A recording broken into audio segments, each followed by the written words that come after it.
Good evening students. Myself Dr. Sachin Narayan from Medico Circle Patna. आज हम लोग एक महत्वपूर्ण टॉपिक पर डिस्कशन करने जा रहे हैं। जिस टॉपिक का नाम है importance of study of human anatomy and human physiology. Human anatomy और ह्यूमन फिजियोलॉजी क्यों पढ़ते हैं, इसका हमारे मेडिकल साइंस में क्या इंपॉर्टेंस है, आज हम उसके बारे में डिस्कशन करने जा रहे हैं। ये सबसे अहम टॉपिक है, सबसे इम्पॉर्टेंट टॉपिक है। एनाटॉमी फिजियोलॉजी पढ़ने से पहले मेडिकल स्टूडेंट्स को इसके बारे में जानकारी होनी चाहिए कि हम एनाटॉमी क्यों पढ़ते हैं, इसका क्या एडवांटेज है, और फिजियोलॉजी क्यों पढ़ते हैं, इसका क्या एडवांटेज है। ये आज का इंपॉर्टेंट टॉपिक है जिसके बारे में हम डिस्कशन करने जा रहे हैं। चाहे वो मेडिकल स्टूडेंट्स हो, चाहे वो पैरामेडिकल स्टूडेंट्स हो, चाहे वो नर्सिंग के स्टूडेंट्स हो, किसी भी मेडिकल रिलेटेड स्ट्रीम के स्टूडेंट्स हो, उनको ये जानना चाहिए कि एनाटॉमी और फिजियोलॉजी का हमारे मेडिकल साइंस में स्टडी का क्या इंपॉर्टेंस है। ये बहुत इंपॉर्टेंट टॉपिक है और आपको इस टॉपिक में बहुत सारी चीजें जानने को मिलेंगी। सबसे पहले हम जानते हैं कि एनाटॉमी कहते किसको हैं और फिजियोलॉजी किसको कहते हैं। ये आज का इंपॉर्टेंट टॉपिक है। ह्यूमन एनाटॉमी, एनाटॉमी जो शब्द है उसको अगर हम बांटते हैं तो दो शब्द में बांट सकते हैं, एना प्लस टॉमी। एना मतलब बॉडी, टॉमी मतलब टू कट। तो बॉडी को कट करके जो स्टडी करते हैं उसको हम ह्यूमन एनाटॉमी कहते हैं। अगर हम बात करें सिंपल लैंग्वेज में तो समझने के लिए, तो ये मेडिकल साइंस का ऐसा ब्रांच है जिसमें हम अपने बॉडी के इंटरनल ऑर्गन्स और एक्सटर्नल पार्ट्स के बारे में, उसके स्ट्रक्चर्स के बारे में जानते हैं। तो अगर डिफिनीशन के तौर पर हम बोलना चाहें तो human anatomy it is the branch of medical science in which we study about external as well as internal structure and different forms of different organs of human body. कहने का मतलब यह है कि हमारे बॉडी में अलग अलग ऑर्गन्स मौजूद हैं, जैसे liver, lungs, kidney, spleen, pancreas और भी अदर ऑर्गन्स हैं हमारे बॉडी में। सबका कलर अलग अलग है, सबका शेप और साइज अलग अलग है, सबका लोकेशन अलग अलग है, सबका आउटर कवरिंग अलग अलग है। तो इसका जो ये डिफरेंशिएशन है उसके इंपॉर्टेंस को ये ह्यूमन एनाटॉमी बताता है कि एनाटॉमी में हम सारे ऑर्गन्स के स्ट्रक्चर्स के बारे में पढ़ते हैं। हमारा बॉडी एक शेप में है और इस शेप को भी बनाया है स्केलेटल सिस्टम, मस्कुलर सिस्टम मिलकर के हमारे बॉडी को एक शेप देता है। और हमारे बॉडी में हम जानते हैं कि 206 बोन्स होते हैं ह्यूमन बॉडी में और 639 मसल्स होते हैं। तो ये 639 मसल्स, नंबर ऑफ मसल्स और 206 हड्डियां मिलकर के हमारे बॉडी को एक शेप देता है, जिसमें कि अलग अलग मेनी ऑर्गन्स अपने अपने फंक्शंस को लेकर के हमारे बॉडी में मौजूद है। तो एनाटॉमी, ह्यूमन बॉडी में एनाटॉमी की जानकारी बेहतर होनी चाहिए ताकि एक अच्छा हम एनाटोमिस्ट बन सकें। हमारे ऑर्गन्स के structure, location, outer covering, muscular attachments, artery supply, nerve supply, lymphatic drainage और डिफरेंट पार्ट्स है उसके, उस ऑर्गन के पार्ट्स हो सकते हैं, लोब्स हो सकते हैं। तो उसके सारे स्ट्रक्चर्स के बारे में हम जानते हैं, डिटेल स्टडी करते हैं, जिससे हम एनाटॉमी कहते हैं। एक और डिफिनेशन हम लोग बच्चे स्टूडेंट्स को बताते हैं कि मेडिकल साइंस का एनाटॉमी एक ऐसा ब्रांच है जिसमें हम एक्सटर्नल और इंटरनल दोनों पार्ट्स के साथ साथ बॉडी को डाइसेक्ट करके, यानी कट करके, उसके बॉडी को पार्ट्स का स्टडी करके उसको रीअरेंजमेंट करते हैं बॉडी पार्ट्स को।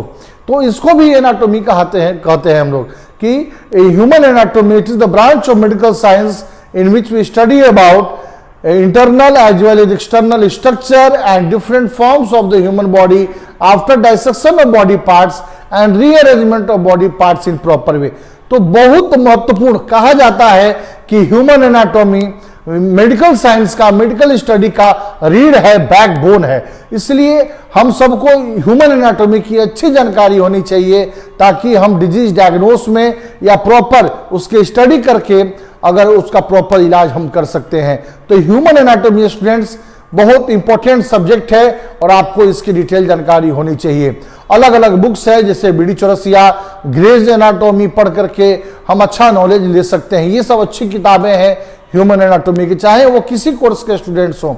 तो ह्यूमन एनाटॉमी आपको पढ़ना चाहिए, डिटेल स्टडी करना चाहिए, जिसमें अगर हम बात करें तो एक एक पॉइंट्स के बारे में जिक्र करते हैं कि सबसे पहले किसी ऑर्गन के बारे में पढ़ते हैं, उसका सबसे पहले लोकेशन जानते हैं, उसके बाद उसके पार्ट्स के बारे में स्टडी करते हैं, उसके लोकेशन के साथ साथ outer covering, colour, weight, muscular attachment, nerve supply, lymphatic drainage और भी बहुत सारा पार्ट्स हम लोग ह्यूमन एनाटॉमी में पढ़ते हैं। तो स्टूडेंट्स, ह्यूमन एनाटॉमी पढ़ने का ये सारा इंपॉर्टेंस है। आप जान सकते हैं कि हमारे बॉडी में वो ऑर्गन कहाँ मौजूद है, उसका क्या शेप और साइज है, क्या उसका स्ट्रक्चर है और उसका क्या है। हम सबको ह्यूमन एनाटॉमी की अच्छी जानकारी होनी चाहिए, ताकि हम डिजीज डायग्नोस में या प्रॉपर उसके स्टडी करके अगर उसका प्रॉपर इलाज हम कर सकते हैं। तो ह्यूमन एनाटॉमी स्टूडेंट्स बहुत इंपॉर्टेंट सब्जेक्ट है और आपको इसकी डिटेल जानकारी होनी चाहिए।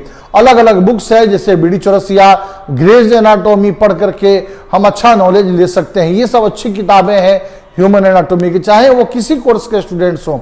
तो ह्यूमन एनाटॉमी आपको पढ़ना चाहिए, डिटेल स्टडी करना चाहिए, जिसमें अगर हम बात करें तो एक एक पॉइंट्स के बारे में जिक्र करते हैं कि सबसे पहले किसी ऑर्गन के बारे में पढ़ते हैं, उसका सबसे पहले लोकेशन जानते हैं, उसके बाद उसके पार्ट्स के बारे में स्टडी करते हैं, उसके लोकेशन के साथ साथ outer covering, colour, weight, muscular attachment, nerve supply, lymphatic drainage और भी बहुत सारा पार्ट्स हम लोग ह्यूमन एनाटॉमी में पढ़ते हैं। तो स्टूडेंट्स, ह्यूमन एनाटॉमी पढ़ने का ये सारा इंपॉर्टेंस है।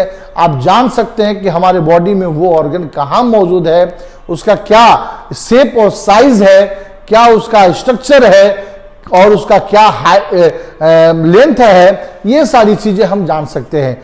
तो ये रहा ह्यूमन एनाटॉमी के बारे में शॉर्ट डिस्क्रिप्शन, जो कि हमारे आपके लिए बहुत इंपॉर्टेंट है। और अगला है ह्यूमन फिजियोलॉजी। ह्यूमन फिजियोलॉजी अगर हम सिंपल भाषा में कहना चाहें, स्ट्रक्चर जानने के बाद उसके फंक्शन के बारे में पढ़ते हैं, उसको हम ह्यूमन फिजियोलॉजी कहते हैं। अगर डिफिनीशन के तौर पे हम बोलना चाहें तो human physiology it is the branch of medical science in which we study about normal function of the human body, उसको हम ह्यूमन फिजियोलॉजी कहते हैं। जैसे हमारे बॉडी में excretion, removal of waste material, vision, it's a normal function of the human body. Menstrual cycle in the female, puberty age में females में menstrual cycle की प्रक्रिया होती है, that is also a normal phenomena. Spermatogenesis in the male, male में spermatogenesis की प्रक्रिया होती है, स्पर्म बनने की प्रक्रिया होती है प्यूबर्टी एज में आने के बाद, इट्स ए नॉर्मल फंक्शन, है ना। तो ये हमारे बॉडी में जितनी भी normal salivation it's a normal function, sweating एक नॉर्मल फंक्शन है।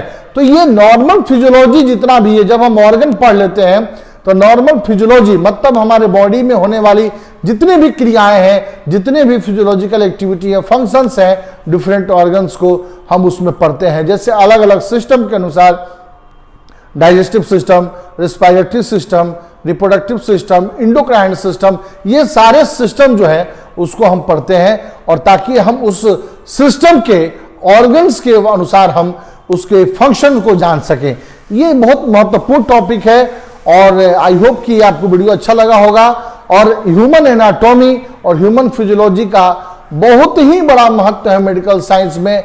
हर विषय का अपना महत्व है, लेकिन कहीं ना कहीं खास महत्व है ह्यूमन एनाटॉमी और ह्यूमन फिजियोलॉजी का मेडिकल स्टूडेंट्स के लिए। तो आई होप कि आपको ये वीडियो अच्छा लगा होगा और आगे हम नेक्स्ट सेक्शन में आपको मिलेंगे नेक्स्ट टॉपिक के साथ।